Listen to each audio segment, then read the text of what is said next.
नमस्कार, आप देख रहे हैं आज तक। आपके साथ मैं हूं सईद अंसारी।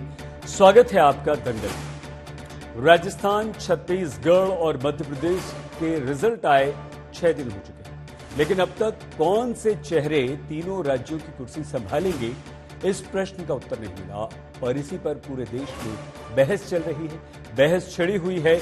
कांग्रेस लगातार बीजेपी पर व्यंग कर रही है, लेकिन आपको हम ये बता दें कि इन तीनों राज्यों में रेस में कई सारे नाम हैं और यही कारण है कि बीजेपी फूंक फूंक कर कदम रख रही है। बीजेपी के लिए सिर्फ मुख्यमंत्री का चुनाव करना नहीं है, बल्कि 2024 लोकसभा चुनाव पर भी बीजेपी की नजर है।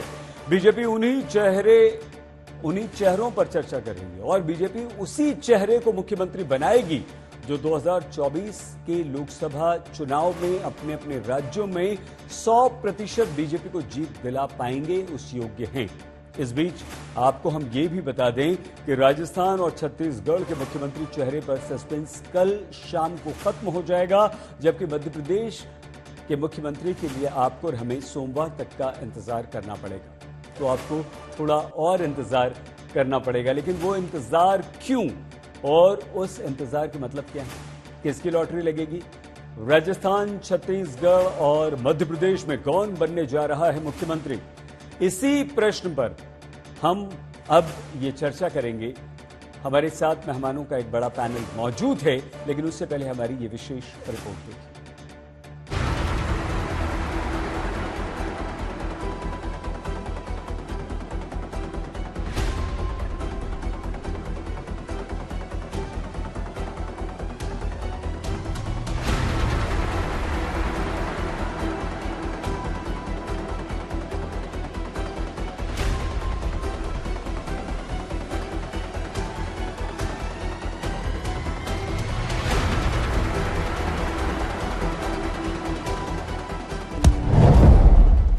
राजस्थान में बीजेपी को किस चेहरे पर भरोसा है? मध्य प्रदेश में क्या शिवराज संभालेंगे कुर्सी या कोई नए चेहरे पर बीजेपी खेलेगी दांव? छत्तीसगढ़ में कौन होगा मुख्यमंत्री, कौन संभालेगा कुर्सी? इन्हीं सवालों के इर्द गिर्द मध्य प्रदेश, राजस्थान और छत्तीसगढ़ में सियासत हो रही है। दिल्ली से भोपाल तक, दिल्ली से जयपुर तक और दिल्ली से रायपुर तक चर्चाओं के केंद्र में सिर्फ यही सवाल है, लेकिन सस्पेंस जबरदस्त बना हुआ है। हर कोई पूछ रहा है कि कब तक बीजेपी बताएगी मुख्यमंत्रियों के नाम। सबसे ज्यादा कयासबाजी जयपुर में जारी है। रेस में कई चेहरे हैं। आंकड़ों के गणित के हिसाब से चेहरों पर बीजेपी मंथन कर रही है कि किस पर दांव लगाया जाए, जो राजस्थान में आने वाले वक्त में पार्टी की विजय गाथा लिखेगा। सूत्रों के मुताबिक रविवार को बीजेपी विधायक दल की बैठक जयपुर में होगी। इसमें तीनों पर्यवेक्षक राजनाथ सिंह, विनोद तावड़े और सरोज पांडे भी मौजूद रहेंगी। इस बैठक के लिए बीजेपी ने अपने सभी विधायकों को जयपुर पहुंचने को कहा है।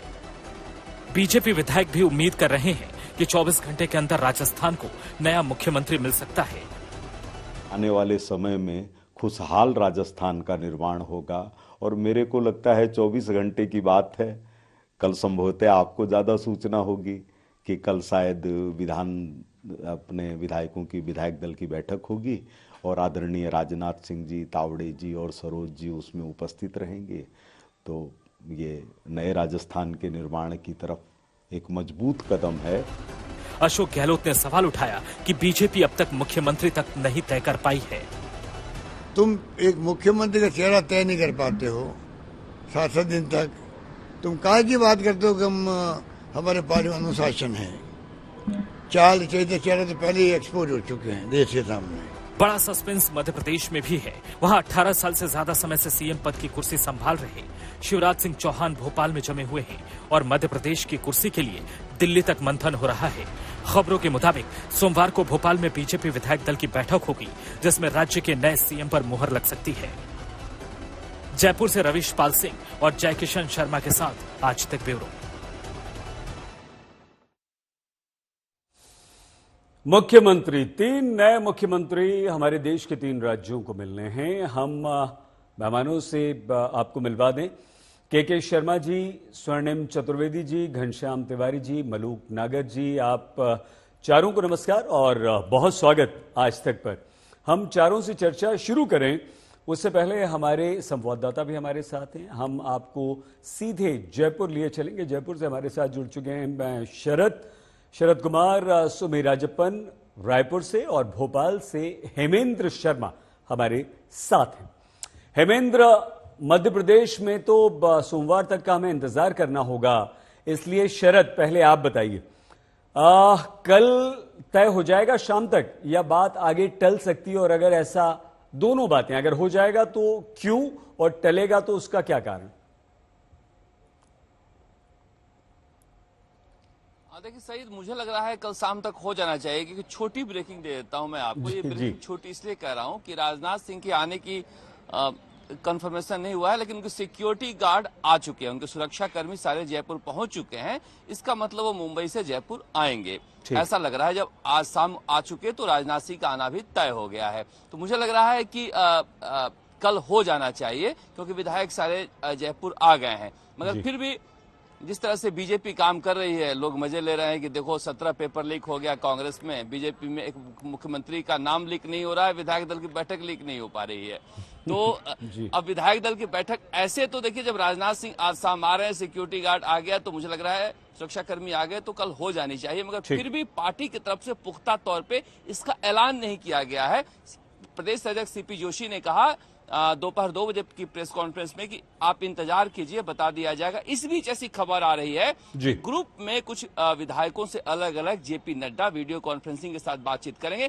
यानी जितना बड़ा राज्य है उतना ही मसला उलझा हुआ है, अभी पूरी तरह से सुलझा नहीं है, इसलिए यहां अभी तक पुख्ता तौर पर कहने के लिए थोड़ा सा हमें इंतजार करना पड़ रहा है। ठीक है शरद, तो और बात करेंगे आपसे। सुमी, आप ये कह ही चुकी है कि कल शाम तक नाम आपको छत्तीसगढ़ से पता चल जाएगा, लेकिन वो नाम आलाकमान मोदी अमित शाह की तरफ से आएगा? सिर्फ प्रक्रिया पूरी वहां की जाएगी या वाकई विधायकों की कुछ सुनी जाएगी? क्या लगता है आपको, नाम कौन सा सबसे आगे?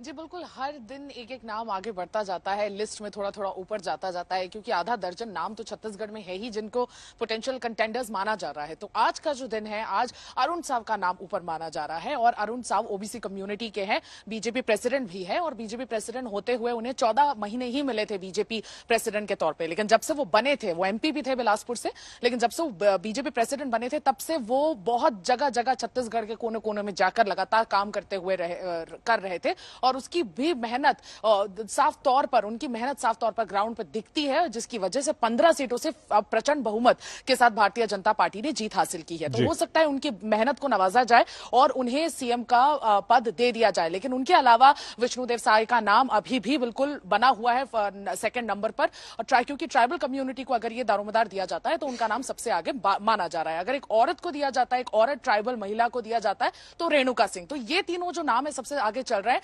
हालांकि आज रात को हो सकता है पॉलिटिकल ऑब्जर्वर्स जो 3 है उनमें से एक या 2 पॉलिटिकल ऑब्जर्वर्स आज रात को पहुंच जाएं, क्योंकि ये कयास लगाए जा रहे हैं कि ओम माथुर, नितिन नबीन जो इंचार्ज रहे हैं वो शायद आज रात को पहुंच जाए। बाकी जो कल सुबह पहुंचेंगे, फिर 11 बजे इनफॉर्मल मीटिंग होगी, जो सेंट्रल लीडरशिप की तरफ से जो मैसेजेस आए होंगे नवनिर्वाचित विधायकों के लिए वो उन्हें बताया जाएगा। फिर कल 2 बजे हो सकता है विधायक दल की बैठक चले और शाम तक निर्णय हो जाए।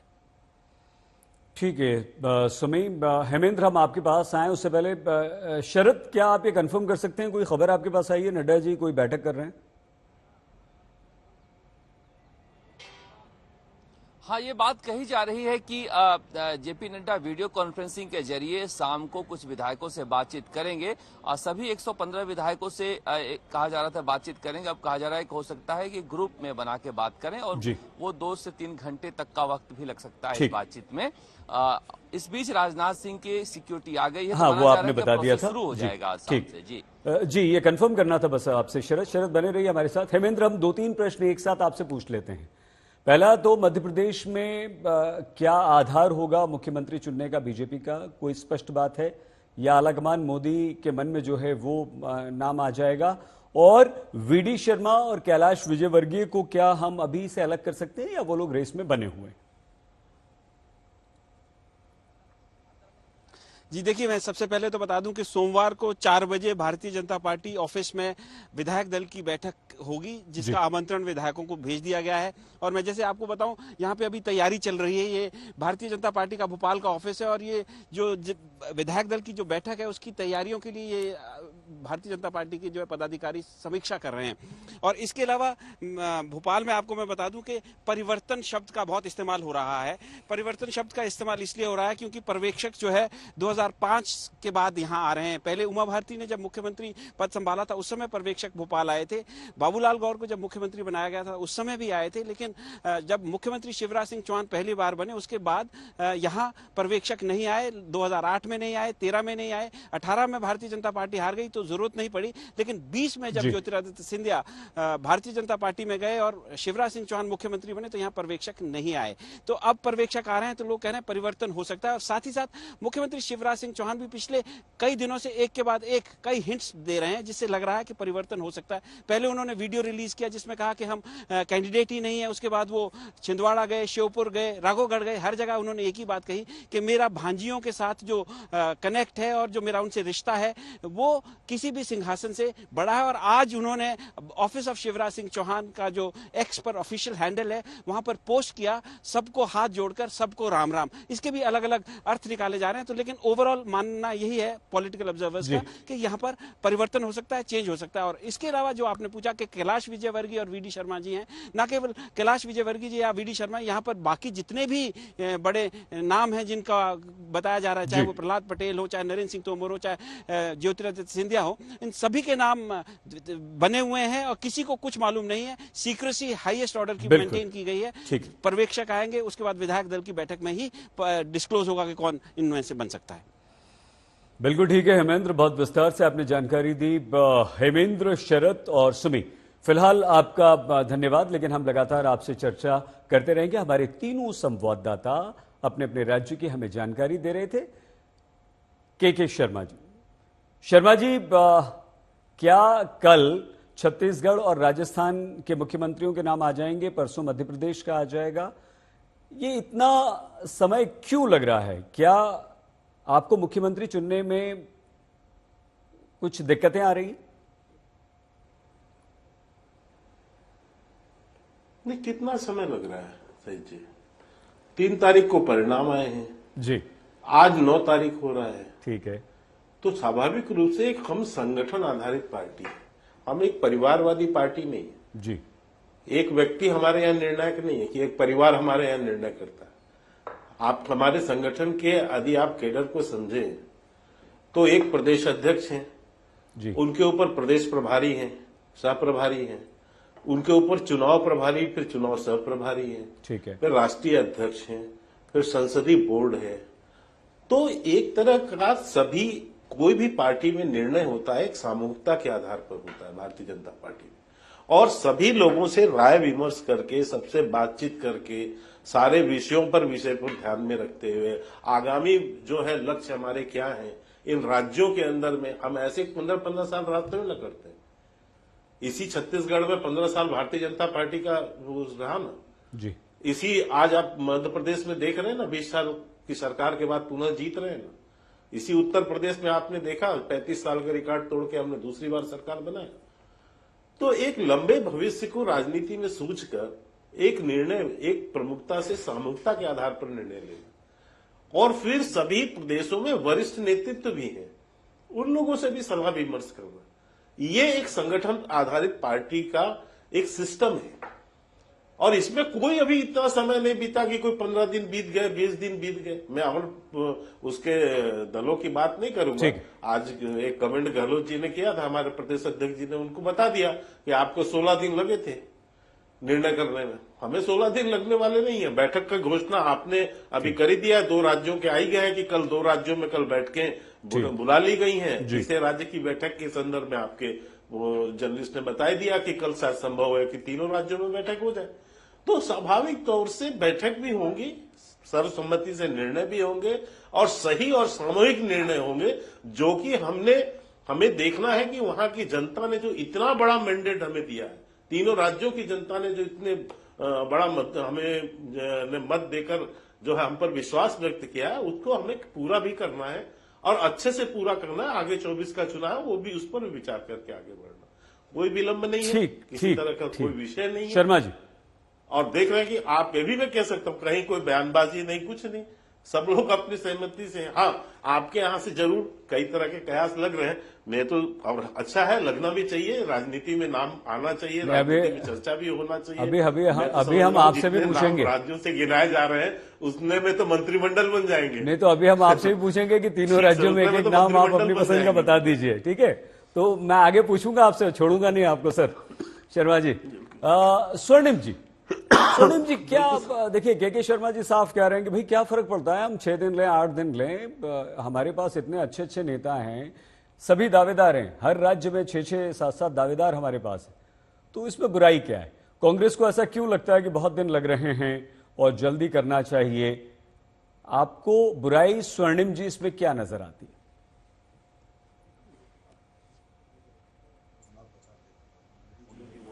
मोदी जी की गारंटी पे मांग रहे थे, मोदी जी की गारंटी को ही असली गारंटी बता रहे थे, काम भी यही कह रहे थे कि वो मोदी जी करेंगे, घोषणाएं मोदी जी ने की है, पूरी करने की गारंटी मोदी जी ने दी है।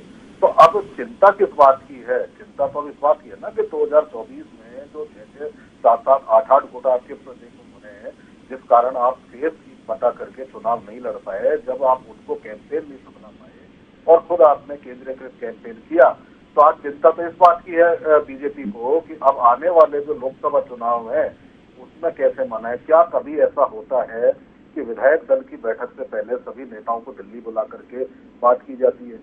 यानी कि आप राय ले रहे हैं विधायकों से, या एक ऊपर से संदेश भेजना चाहते हैं? अभी बीजेपी ये भी स्पष्ट नहीं कर पाई। और हमें तो चिंता इस बात की है, जैसे मैं राजस्थान से आता हूँ, अभी बहुत बड़ी गए थे, बड़ी बड़ी बातें भी हुई थी, हमने तो यहाँ पे कुछ गारंटीज लागू की है, 4.5 हम 500 रुपए में सिलेंडर दे रहे हैं। तो अब इंतजार है कि अब बीजेपी गवर्नमेंट बने और 4.5 का सिलेंडर यहाँ देना चालू हो लोगों को। हमें इंतजार है कि अब जो समीपवर्ती हमारे स्टेट है हरियाणा, उससे सस्ता पेट्रोल राजस्थान को मिलना चालू हो। इसी तरह सारे स्टेट्स को इंतजार है। इसलिए गलती है कि आप सरकार बनाए, उसके बाद निर्णय लें जो आपने घोषणाएं की है। ठीक है, 8 हमने भी देखी, पीएम साहब ने जो घोषणाएं की, ठीक है, बीजेपी ने पूरे हुए, लेकिन अब कम से कम हम देखना चाहते हैं 4 महीने में कितने वादे ये पूरे करेंगे। हाँ, राजस्थान में 8 गुट हैं, वो 8 गुट सद नहीं पाए। मध्य प्रदेश में आप देख लीजिए क्या स्थिति है, छत्तीसगढ़ में आप देख लीजिए, घोषणा होने दीजिए, घोषणा के बाद सारे अनुमान धरे रह जाएंगे। जितनी आप अनुशासन की बात करते हैं, कैडर बेस्ड पार्टी की बात करते हैं, वो सारा जो कैडर है ना, ठीक है, वो कैडर आपको स्वर्णिम जी, एक तो आपकी आवाज बहुत क्लियर नहीं है, हम वो ठीक करवाते हैं और आपसे बात करेंगे। लेकिन ये भी है ना स्वर्णिम जी, ये तो अच्छी बात है। शर्मा जी, आप रिएक्शन दो हमारे मेहमानों के बाद आप रिएक्शन दीजिएगा सर प्लीज।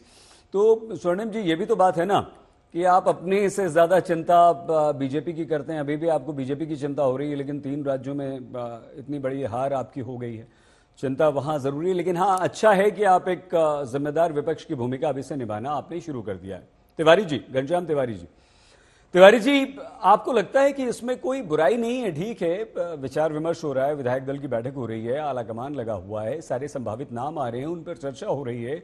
अगर इतने दिन लग रहे हैं किसी भी राजनीतिक दल के लिए, तो ये एक अच्छी प्रक्रिया है या आपको लगता है कि नहीं, ये कहीं ना कहीं गड़बड़? नमस्कार सही जी, आपको, दर्शकों को और को पैनलिस्ट को। नमस्ते तिवारी जी। पार्टी को एक बड़ा मैंडेट मिला है और उस बड़े मैंडेट के दायरे में 6 दिन, वाकई जो के शर्मा कह रहे हैं, कोई बहुत बड़ा काल नहीं बीता है कि जिसमें वो लोग निर्णय न ले पाए। तो उनके पास स्वतंत्रता है, 6 दिन लगे या 16 दिन लगे। अंतर यही है कि अगर किसी अन्य पार्टी को 6 दिन लग रहा होता तो भारतीय जनता पार्टी के अलग अलग धन्ना सेठ कहीं रिजॉर्ट बुक कर रहे होते, कहीं कोई मुख्यमंत्री अपने लोग भेज रहे होते, पार्टियों में टूट फूट की संभावनाएं भारतीय जनता पार्टी उसे प्रफुल्लित पुष्पित कर रही होती। वो दूसरे के घर में सेंध लगाने की, उस जनता द्वारा चुनी हुई सरकार का मान हर्दन करने की पूरी कोशिश कर रही होती और अपने सूत्रों के हवाले से उसे दिखा भी रही होती। ऐसी कोई कोशिश कोई पार्टी नहीं कर रही है। भारतीय जनता पार्टी जो नेहरू जी पे भी आरोप लगा सकती है, वो किसी के ऊपर भी आरोप लगा सकती है, उसने अभी तक किसी पार्टी के ऊपर किसी तरह का आरोप नहीं लगाया है। मुझे लगता है ये लोकतंत्र के लिए अच्छी बात है।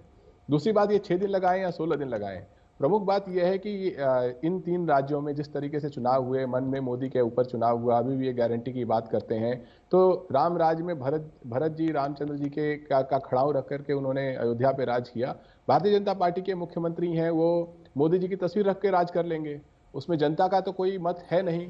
जो भी मुख्यमंत्री चुना जाएगा, ऐसा तो है नहीं कि विधायकों ने की सहमति, जिन विधायकों को पता ही नहीं है कि कैंडिडेट कौन है वो किसे चुनेंगे, जहां प्रवक्ताओं को पता नहीं है कैंडिडेट कौन है किसे चुनेंगे, जनता को पता नहीं है, मीडिया को पता नहीं है, वो एक रबर स्टैंप चुना जाना है और वो जितने भी समय में रबर स्टैंप चुना जाए। लेकिन हमारी नजर 2024 के चुनाव पे है और भारतीय जनता पार्टी को ये मैंडेट मिला है, तो उनकी पूरी हमारी शुभकामनाएं हैं। वो जिसको भी चुनना चाहें वो चुन सकते हैं।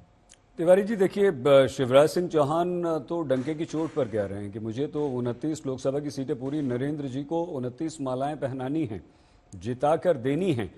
तो इसमें बुराई क्या है? ठीक है, आप लोकसभा की भी तैयारी अभी कर रहे हैं, फिर से आएंगे आपके पास।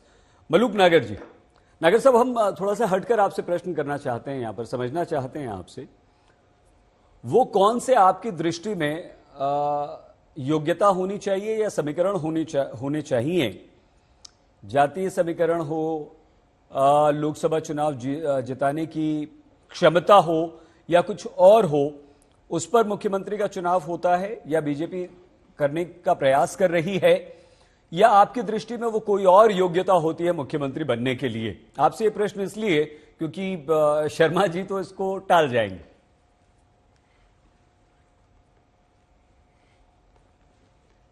देखिए, जो अगर इस पे अपना अंसारी साहब अगर सही तरीके से बात करें तो जो हमारे साथी बैठे हैं समाजवादी पार्टी के तिवारी जी, उन्होंने भी बड़ा एक राजनीतिक तौर पे बोल दिया। आज जो कांग्रेस के हैं वो अभी से ही भाजपा में क्या कमी रहेगी सरकार में, उसकी तैयारी में बैठ गए। ये विश्लेषण नहीं कर रहे कि हम क्यों हारे या हमारा मुख्यमंत्री क्यों नहीं बना जी। अगर मध्य प्रदेश में अखिलेश वखलेश ना कहते तो जो पिछड़ों की और यादवों की वोट पूरा बीजेपी पे गई है, तो कांग्रेस की सरकार मध्य प्रदेश में बनती हुई नजर आनी थी। तो कांग्रेस को गिरेबान में झांकना पड़ेगा, ये सोचना पड़ेगा। और राजस्थान में अगर कांग्रेस को ये सोचना पड़ेगा, अगर पहले ये बात हो गई होती कि जो सचिन पायलट को मुख्यमंत्री बना रहे हैं, जो पिछड़े तमाम खास करके गुर्जर एक भी वोट नहीं देगा, ये पिछले 2 साल से हल्ला मचा पड़ा था कांग्रेस में, तो कांग्रेस ने पहले सचिन पायलट को चुनाव से 1 साल पहले, 1.5 साल पहले, 2 साल पहले, 6 महीने पहले क्यों नहीं उनको मुख्यमंत्री बनाया। और जहां तक बात है आज ये जो कह रहे हैं कि वहां पर बुक कर लिए जाते, ये तो अभी भी चल रहा है। गहलोत साहब जो कह रहे हैं कि अभी बना के दिखाएं, बना नहीं पाया। जब सचिन पायलट को मुख्यमंत्री बना रहे थे, जब भी यही 2 लोग, गहलोत साहब और आज जो बीजेपी के कुछ नेता जो मुख्यमंत्री बनना चाहते हैं, गहलोत साहब के साथ मिलकर जब भी उन्होंने समीकरण खराब करा और आज भी समीकरण खराब करने के फिर चक्कर में है। तो जगलीगरी जो जगलर साहब हैं, गहलोत साहब हैं, अभी भी लगे हुए हैं। भाजपा को तोड़ के लेके जाएंगे या कांग्रेस को तोड़ के लेके जाएंगे, या राजस्थान में कौन मुख्यमंत्री बनेगा कौन नहीं बनेगा, अभी बिल्कुल स्थिति स्पष्ट नहीं है। और अगर हमारे विधायक ये तोड़ के ना ले गए होते, 6 डाका डाल के ना ले गए होते, तो कांग्रेस की राजस्थान में भी बनती, मध्य प्रदेश में भी बनती। तो अभी जो आपने कहा अंसारी साहब कि आपने अच्छा अभी से ही विपक्ष की भूमिका निभानी शुरू कर दी है। अंसारी साहब, खत्म कर रहा हूं बस। देखिए, आज देश बदल रहा, देश के लोग बदल रहे हैं, परिवेश बदल रहा, इंटरनेट का जमाना है, व्हाट्सएप का जमाना है, टेलीविजन का जमाना है, लोग सोशल मीडिया पर जुड़े हुए हैं। आज अगर बगैर मतलब के ही विरोध करोगे तो वो चलने वाली नहीं है बात। और अगर सही बात को सपोर्ट करो, गलत बात को विरोध करो, और जो सरकार की जहां प्रदेशों में खामियां हो, विधानसभाओं में और देश में की सरकार में जहां खामियां हैं, वहां देश की संसद में जैसा हम टकर रहे होते हैं, जूझ रहे होते हैं, भिड़ रहे होते हैं, लड़ रहे होते हैं किसानों के लिए, दलितों के लिए, पिछड़ों के लिए, और वहां कई बार कांग्रेस की खाली बेंच पड़ी रहती है। तो आज सोचना पड़ेगा बीजेपी को कैसे हटाएं, और खास करके जिम्मेदारी कांग्रेस की बैठती है यथाकथित ठीक है सर, समाप्त कीजिए। इंडिया गठबंधन में हम तो नहीं थे, पर समाजवादी जैसे लोगों की बेइज्जती करना इन्हें भारी पड़ी है। ठीक है, तो स्वर्णिम जी, बहुत सारे आपको सुझाव यहां पर मिल गए हैं, घनश्याम तिवारी जी की तरफ से भी, मलूक नागर जी की तरफ से भी। लेकिन शर्मा जी तीनों ने आप पर प्रश्न उठाए, उनके उत्तर तो देते रहिएगा, जरूर अवश्य दीजिएगा आप। लेकिन एक छोटी सी बात जो चारों तरफ इन तीनों राज्यों के मुख्यमंत्री पद को लेकर है, वो ये कि मुख्यमंत्री तो वही बनेगा जो मोदी के मन में होगा तीनों राज्यों में। आप मानते हैं इस बात को, या आप मानते हैं कि विधायक चुनेंगे या क्राइटेरिया कुछ और होगा, या मोदी जी जिसे चालेंगे, अमित शाह जी जिसे चालेंगे, दो लोग बस वही होगा और कुछ नहीं? नहीं, देखिए, ये लोग अपना कहते रहे, इससे कोई फर्क नहीं पड़ता, लेकिन मैं आपको सही स्थिति बताता हूं। देखिए, मोदी जी हमारे जो है सर्वमान्य नेता है, सबसे लोकप्रिय नेता है, सबसे अनुभवी नेता है और बहुत अच्छे राजनीतिज्ञ नेता है। और आज यही कारण है कि केवल भारत में नहीं, आज भी रेटिंग आई है, पूरे वर्ल्ड में उनको माना जा रहा है कि वो नंबर 1 नेता है। हाँ, आइए, बिल्कुल। तो मोदी जी की जो सोच है, शर्मा जी मैं साथ-साथ एक सवाल जोड़ता चलूं, अगर आप आज्ञा दें तो। हाँ, देखिए, गुजरात में आपने मुख्यमंत्री बनाया था, हरियाणा में आपने मुख्यमंत्री बनाया था। ये विधायकों को तो नहीं पता था कि कौन बनने जा रहे हैं। आप ईमानदारी से थोड़ा सा उत्तर दीजिएगा, तो वो किसने तय किया था? क्या वो मोदी जी ने तय नहीं किए थे दोनों? नहीं, बिल्कुल नहीं। देखिए, मैंने पहले ही आपको बताया कि पूरी एक प्रक्रिया है और नामों पे विचार होने, हर स्तर पे नामों पर विचार होता है और उसमें से देखा जाता है कि भविष्य में हमको जो हमने वहां पर प्रयोग किए, क्या वो प्रयोग हमारे सफल नहीं रहा? हरियाणा में हम दूसरी बार सरकार में नहीं है, तो हम ये कह रहे हैं कि निश्चित तौर से एक सोच समझकर और एक व्यापक दृष्टि के साथ में निर्णय करना और जो कि जनता के हित में करना, यही हमारा काम है और यही बड़े नेतृत्व का काम होता है। तो इसमें कोई दो मत नहीं है कि वो सबसे बड़े नेता है और उनका जो सोच है, उनका जो है, वो हर स्तर पर जो है कामयाब होते हैं। इसीलिए आज दूसरी बार हम गैर कांग्रेसी सरकार ने दल होते हुए दूसरी बार हम सरकार बना रहे हैं। शर्मा जी, उसमें आ जाओ। नहीं, इसमें कोई संदेह नहीं कि आपने इसमें शर्मा जी कोई संदेह नहीं कि देखिए, मध्य प्रदेश में 2018 में कांग्रेस जीती थी, आपने तोड़ के सरकार बनाई, लेकिन फिर से आप सरकार ले आए, प्रचंड बहुमत के साथ लाई। ये वाकई बड़ी बात है। आपने राजस्थान से हटा दिया, छत्तीसगढ़ से कांग्रेस को हटा दिया, श्रेय तो आपको जाना चाहिए। लेकिन आप बताइए कि क्या आपको लगता है कि तीनों राज्यों के नाम तय हो चुके हैं? दिल्ली में मोदी अमित शाह के पास हैं, उन्हें पता है किसे बनाना है? हमें लगता है आपको? नहीं। फिर मैं बार बार आपको कह रहा हूं कि एक पूरी प्रक्रिया है, प्रक्रिया चल रही है और उस प्रक्रिया में सभी लोग शामिल हैं और उसमें सामान्य शामिल होकर और सभी की सहमति से निर्णय लेकर उस निर्णय को जो अमली जामा कल मुझे लगता है उसे पहना दिया जाएगा, लेकिन निश्चित रूप से नाम आ जाएंगे। लेकिन मैं अभी दो चीजें सुन रहा था। हाँ। मुझे एक आश्चर्य है कि कांग्रेस के पास कुछ नहीं था तो उन्होंने कह दिया सभी नेताओं को दिल्ली बुला रहे। हमने तो किसी को नेता को नहीं बुलाया और ना कोई नेता आया। जो नेता आए वो अपने लेवल पर आए और होता ही एक प्रक्रिया होती है। जब भी कोई जीतता है तो अपने बड़ों से आके आशीर्वाद लेता है। किसी को गया था कि कहने के लिए, कहां से, न मध्य प्रदेश से कोई आए न कहीं आए, सब लोग अपनी अपनी जगह। लेकिन अब उनको कुछ कहना है तो कहना, खैर उसका उत्तर देने से कोई लाभ नहीं है। दूसरी बात, अभी मैं समाजवादी पार्टी के उनसे सुन रहा था, प्रवक्ता महोदय से, तो बता रहे थे कि साहब यहाँ तो पता नहीं कौन सा राम और दशरथ, इनको कहां से राम, भगवान राम और दशरथ आप याद आते हैं? तो राम भक्तों की हत्या करने वाले लोग हैं, तो ये लोग कहां से राम और इनको दशरथ की कहानी याद आती है या कथा याद आती है? लेकिन ये कह रहे थे फोटो रख लेंगे, फोटो रख के भी चला देंगे। साहब सैद जी, मैं एक पुरानी घटना याद दिलाना चाहता हूं। कम से कम हम तो अपने राष्ट्रीय में जो लोकप्रिय नेतृत्व है, प्रधानमंत्री जी की गारंटी पर सरकार बनी है, इसमें कोई दो मत नहीं है और निश्चित रूप से वो हमारे लिए आदर्श भी हैं और उनके मार्गदर्शन पर जो है सारी राज्य सरकारें हमारी चल रही हैं और अच्छे से भी चल रही है। डबल इंजन की सरकार चल रही है और उसको मानते भी हैं। लेकिन आपका करतूत क्या है? जिस 2012 में मुलायम सिंह जी ने सरकार बनाई उत्तर प्रदेश में और अखिलेश यादव को मुख्यमंत्री बनाया, वही अखिलेश यादव उन्हें तख्त से नीचे उतार के अपमानित ही नहीं किया, बेइज्जत तक किया, सरेआम मंच से माइक छीन लिया। ये संस्कृति हमारी नहीं है। जो है ये संस्कृति घनश्याम जी हमारे यहां नहीं है। हमारे नेतृत्व का पूरा सम्मान है और उनके मार्गदर्शन पर हम निरंतर चलते हैं। ये कर्म किया था तो आपके नेता ने किया है। तो मैं इसलिए कहना चाहूं कि अपने यहां से किसी की सोच मत बनाइए और हम किसी को तोड़ने फोड़ने की भी उस समय भी हम ना किसी की तोड़ में ना थे ना फोड़ में थे।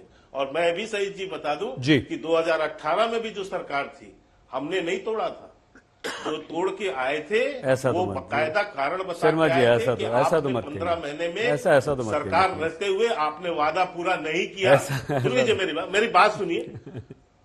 क्या ज्योतिरादित्य सिंधिया को कोई तोड़ सकता था? अरे क्यों नहीं, आपने तोड़ दिया सर। और इसके बाद जो लोग आए बीजेपी ने तोड़ लिया, अपनी तरफ मिला लिया। नहीं, ये आप कह सकते नहीं। मुझे एक बात बताइए, आपके पास इस बात के लिए आप वो कर सकते हैं, गारंटी दे सकते हैं कि हमने तोड़ा है? नहीं, हम कारण तो बता ही सकते हैं। आपके पास कोई सबूत है इस बात का? कारण तो दे ही सकते हैं। हमने तोड़ा था उसको? किस तरह से वो आए भाई, उन्हें केंद्रीय मंत्री बनाया गया, उनके सारे साथियों को उपचुनाव लड़ाया गया, उन सबको मंत्री बनाया गया, फिर से उन सबको टिकट इस बार दिए गए। ये आधार तो होता है ना सर। चलिए, हाँ, बात पूरी कीजिए। सुन लीजिए मेरी बात अंसारी साहब सुनिए। आप एक जिम्मेदार चैनल के वो एंकर हैं। मेरा निवेदन है कि इस तरह से आकलन पे बात करना उचित नहीं होता। पत्रकार का काम तो आकलन करना ही होता है। शर्मा जी बहुत जिम्मेदारी के साथ हम ये कह रहे हैं कि हाँ, ज्योतिरादित्य सिंधिया को आपने तोड़ा था, लेकिन आकलन करके आप उसे प्रमाणित, यदि आप उसे प्रमाणित ढंग से कहेंगे तो मुझे आपत्ति है आपकी बातों पर। नहीं, मैंने तो अपने प्रमाण दे दिए, अपने प्रमाण दे दिए, या जितने भी हमने अपने प्रमाण दे दिए। खैर हम इस बहस में आप बताइए, मेरे को प्रमाण बताइए ना। आपने केंद्रीय मंत्री बना दिया, इतना बड़ा विभाग ज्योतिरादित्य सिंधिया को दे दिया, इतना बड़ा। कोई ऐसी तो नहीं दे देता सर, कोई ऐसी तो नहीं दे देता। गिव एंड टेक वाली बात हुई। आप आइए, हमारी सरकार बनाइए, हम आपको इनाम देंगे। खैर अपनी बात पूरी कीजिए सर, ये बहस लंबी हो जाएगी। कोई बात नहीं, अपन बैठेंगे फिर कभी बात कर लें। आप इसके गवाह हैं क्या? आप इसके गवाह हैं? मैंने देश गवाह है सर। साहब आप गवाह हैं क्या? पूरा देश गवाह है। नहीं, आप गवाह हैं क्या इसके? पूरा देश गवाह है सर। आप इसके गवाह हैं क्या? अब आप मुद्दे पर आए। इस तरह से नहीं चलता है। नहीं, मैं तो अपने तर्क दे रहा हूँ सर। मैं तो तर्क दे रहा हूँ। आप यहाँ पर एक इतने बड़े दल के ऊपर आरोप लगा दे। नहीं, आरोप नहीं है क्या बीजेपी ने? आप आरोप लगा रहे हैं क्या बीजेपी ने? आरोप नहीं लगा रहा हूँ मैं तो एक तथ्य आरोप नहीं लगा सकते। तथ्य आरोप नहीं, आपके पास प्रमाण है तो लाइए। फैक्ट बता रहा हूँ। क्या ज्योतिरादित्य सिंधिया को बीजेपी ने तोड़ा नहीं? क्या उन्हें अपनी तरफ मिलाया नहीं? क्या उनके कारण सरकार बनी नहीं मध्य प्रदेश? पुरानी बात हो चुकी है। संदर्भ में हमने कहा था। आगे बढ़ते हैं, चलिए प्लीज अपनी बात पूरी कीजिए सर। शर्मा नहीं, पुरानी बात नहीं है। अब मैं अपनी बात कह रहा हूं, आपने बोला इसलिए मैं अपनी बात करूं। कहिए प्लीज। आपको मुझे सुनना पड़ेगा। अरे आप ही तो सुनने के लिए बुलाया सर। आरोप में थोड़ी ना लगा के चले जाएंगे। आरोप नहीं था तो तथ्य दिया है मुझे, फैक्ट है। नहीं, आप सुन लीजिए पूरी बात जी। नहीं, तथ्य, हाँ तो तथ्य आप गलत दे रहे हैं। अरे मैं आपको बताता हूँ। अच्छा चलिए ठीक। नहीं, मैं गलत तो नहीं दे रहा हूँ, लेकिन आप अपनी बात पूरी। नहीं, स्वर्णिम जी बोलने दीजिए। स्वर्णिम जी बीच में सर प्लीज। एक शर्मा जी का नंबर है। हाँ, अपनी बात पूरी कीजिए प्लीज। मेरी बात पूरी सुनिए पहले। पूरी कीजिए प्लीज। देखिए, मुझे एक चीज बताइए, क्या सिंधिया जी ने उस समय और जितने भी उस समय विधायक निकले, उन्होंने बाहर निकल के बयान नहीं दिया कि हम अपनी इच्छा से जो है पार्टी छोड़ के जा रहे हैं? और इसलिए पार्टी छोड़ के जा रहे हैं क्योंकि जो हमने वादा किया था जनता से, हमारी सरकार ने, वो वादा पूरा नहीं हुआ। कृषि के क्षेत्र में वादा पूरा नहीं हुआ, कर्ज माफी नहीं हुई, जो बातें कही थी वो चीजें हम इंतजार करते रहे, पूरा नहीं हुआ। इसलिए हम जो है पार्टी से बाहर जा रहे हैं। और वो लोग पार्टी से बाहर गए, उन्होंने अपना गुट बनाया, गुट बना के उन्होंने जिसको समर्थन देना उचित समझा उसको दिया। अब इसके बाद जो संवैधानिक रूप था उन सबकी सदस्यता गई और सब लोगों ने पुनः चुनाव लड़ा। पुनः चुनाव लड़के फिर से जनादेश लेकर वो वापस आके सरकार में शामिल हुए। तो आप मुझे बताइए कि आपके पास क्या प्रमाण है कि किसने कहा था जाकर कि भारतीय जनता पार्टी का किस नेता ने कहा कि आप पार्टी तोड़िए, और आप किस आधार पर हम पर आरोप लगा? क्या होता है ना शर्मा जी, आपके पास है तब? क्या होता है ना शर्मा जी, जिन लोगों एक बयान है तो अभी चलाइए, एक बयान आपके पास है तो चलाइए। बता रहा हूँ ना, सुनिए ना। और नहीं तो मैं ज्योतिरादित्य सिंधिया जी का बयान आपको भेज रहा हूँ, चलाइए। क्या होता है ना शर्मा जी, देखिए ये सब जानते हैं, पूरा देश जानता है भाई, वो लोग जो कांग्रेसी थे जिनके विरोध में आपने चुनाव लड़ा, जिनके विरोध में आपने, मीडिया है स्वतंत्र, धन्यवाद चीज के लिए धन्यवाद। लेकिन आप आरोप लगाने के पहले आरोप तो लगाया ही नहीं। बड़ी खबर आ गई है, शर्मा जी आपसे बात करेंगे, लेकिन उसे बता दें राजस्थान को लेकर जेपी नड्डा बीजेपी अध्यक्ष शाम 7 बजे एक वर्चुअल बैठक करेंगे, जहां जेपी नड्डा, ये पहले से खबर आ रही थी और इस वक्त ये खबर फिर से आ रही है सभी 115 विधायकों से जेपी नड्डा बीजेपी अध्यक्ष बात करेंगे और वो आज ही करेंगे और कल राजस्थान में पर्यवेक्षक पहुंच रहे हैं, विधायक दल की वहां पर बैठक होगी। उससे पहले बीजेपी अध्यक्ष जेपी नड्डा ये बैठक कर रहे हैं। शर्मा जी, आपका रिएक्शन बताइए। बिल्कुल ठीक है, वो तो राष्ट्रीय अध्यक्ष हैं और सभी विधायकों से यदि इस खबर में कोई सत्यता है तो, क्योंकि मेरे पास एक कंफर्मेशन नहीं है जी, और यदि वो कर रहे हैं तो अच्छी बात है, विधायकों से तो बात होनी ही चाहिए। देखिए, आपने कहा ना कि मेरे पास अभी ये खबर नहीं है, सत्यता हो तो हमारा काम सर यही है कि खबर बता देना। हमारा काम बिल्कुल यही था कि बीजेपी ने ज्योतिरादित्य सिंधिया और उनके साथियों को तोड़ लिया और तभी खबर, लेकिन आप खबर तभी तो देखिए, अगर वो स्वयं, अरे आरोप नहीं सर, आप एक शब्द पे मत जाइए, आरोप बिल्कुल नहीं लगा रहा हूं, मैं तथ्य दे रहा हूं। अरे आरोप नहीं, आप जबरदस्ती आप कहेंगे कि आरोप लगाया तो मान लूंगा। नहीं, हाँ तोड़ी, बिल्कुल तोड़ी, मैं कह रहा हूँ, आरोप नहीं है, ये तो ये सच्चाई है, ये तो तथ्य है। अच्छा चलिए, हमें लगता है कि अपन बहस मैं आपसे तीनों राज्यों के मुख्यमंत्रियों के नाम अवश्य पूछूंगा। आरोप नहीं है, तथ्य है। स्वर्णिम जी, यदि आप ये लाइन बोले, हाँ, बीजेपी ने ज्योतिरादित्य सिंधिया, तुलसीराम सिलावट और उनके सब साथियों को तोड़ा था, अपनी तरफ मिलाया था, सरकार बनाई थी। स्वर्णिम जी, आप 3 राज्य आपके हाथ से निकल जाते हैं, क्या आपको लगता है वाकई कि कहीं तो कहीं हमारी कमी है? वो मध्य प्रदेश जो हम जीत चुके थे वो चला गया, वो राजस्थान जहां पर अशोक गहलोत स्वास्थ्य बीमा योजना का डंका पीटा करते थे, सस्ता सिलेंडर देने की बात किया करते थे, वो छत्तीसगढ़ जहां पर भूपेश बघेल ये कहते थे कि मैंने ऐसा विकास किया है कि मैंने पतला गोबर तक खरीदा है, किसानों को इतना फायदा पहुंचाया है। अगर आप हार जाते हैं तो क्या वाकई 2-3 कोई ऐसे कारण आप बता सकते हैं कि आप क्यों हारते हैं? देखिए अंसारी भाई, मैं तो एक जैसे आपको उदाहरण देता हूँ, राजस्थान में 9 सीट ऐसी हैं जो 1000 के कम मार्जिन से आ रहे हैं, 20 सीट ऐसी हैं जिनमें हम 1500 से 2000 के अरे सर, एक वोट से भी हारा, जो जीता वही सिकंदर। हाँ, तो हार होती है, आप वोट मत गिनवाइए प्लीज। हम 500 से हार गए, हम 1000 से हार गए। अंसारी भाई, जहां पे प्रधानमंत्री जाकर के तथ्यहीन आरोप लगाए हैं, उनके सारे केंद्रीय नेता जाकर के जब तथ्यहीन आरोप लगा करके पूरे प्रदेश में घूमे हैं, पोलराइजेशन की राजनीति के अलावा लेकिन वो तो जनता तो विश्वास उन्हीं पे करती है ना, बीजेपी पे, और प्रधानमंत्री नरेंद्र मोदी पर ही स्वर्णिम जी विश्वास कर रही है ना।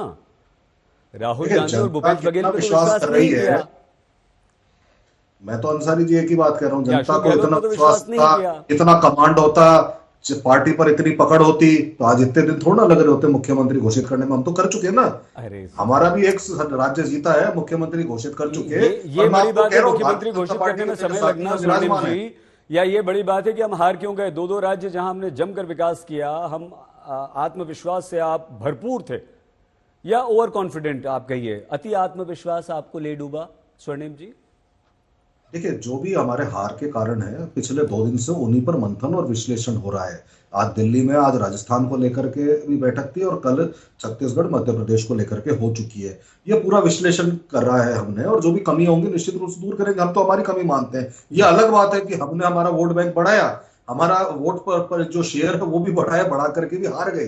ठीक है, हार गए, लेकिन भारतीय जनता पार्टी जो जीती, आज अपने आप को प्रचंड बहुमत में मान रहे हैं और मोदी जी को ये विश्व के सबसे बड़े नेता बता रहे हैं, तो फिर मुख्यमंत्री बनाने में इतनी देर क्यों लग रही है? मैं तो चुनौती देता हूं आपको, क्या फर्क मध्य प्रदेश में शिवराज जी को, राजस्थान में वसुंधरा जी को आप इग्नोर करके दूसरा बना के देखिए, पता पड़ जाएगा कितना पकड़ है। नहीं, बीच में नहीं, शर्मा जी प्लीज बीच में नहीं। स्वर्णिम जी, हम दोबारा, आपका समय बहुत कम है, हम समाप्ति की तरफ बढ़ रहे हैं। घनश्याम तिवारी जी, क्या आपको लगता है कि इंडिया गठबंधन में एकता नहीं है, और जब तक आप एक नहीं होंगे तो यही जो कांग्रेस का हाल हुआ 3 राज्यों में, कहीं ऐसा ना हो कि 24 में आपका ये गठबंधन फेल? देखिए सर जी, जो इंडिया गठबंधन के पास सबसे बड़ी अपॉर्चुनिटी है वो ये नहीं है कि हम कितने अलग अलग तरीके से भारतीय जनता पार्टी को क्रिटिसाइज कर सकें या नरेंद्र मोदी जी को क्रिटिसाइज कर सकें।